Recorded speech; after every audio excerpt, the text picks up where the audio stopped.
నవరాత్రి అంటే దేవి ఆరాధన, వ్రతం, అలంకారం అని మనకి తెలుసు. కానీ ఇంకో స్పెషల్ ట్రెడిషన్ ఉంది.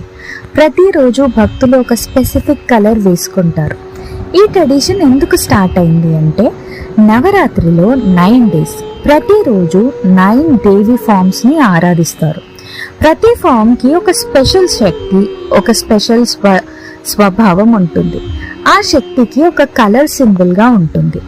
ఎలాగంటే శైలపుత్రి దేవి రెడ్ కలర్ అంటే courage and power symbol, Brahmacharini Devi white colour అంటే ప్యూరిటీ అండ్ ట్రూత్ సింబల్, చంద్రకంఠ దేవికి ఎల్లో పీస్ అండ్ హ్యాపీనెస్.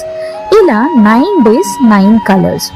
భక్తులు ఆ రోజు ఆ కలర్ వేసుకుంటే దేవి తత్వం మనలోకి ప్రాపగేట్ అవుతుంది అని నమ్మకం. ఇంకా సైన్స్ చెప్పేది ఏంటంటే కలర్స్ మనసు అండ్ బాడీ మీద ఎఫెక్ట్స్ చూపిస్తాయని. అందుకే నవరాత్రిలో భక్తి, శాస్త్రం ఇంకా శక్తి అన్నీ కలిపి ప్రతిరోజు డిఫరెంట్ కలర్స్ వేసుకునే ట్రెడిషన్ స్టార్ట్ అయింది.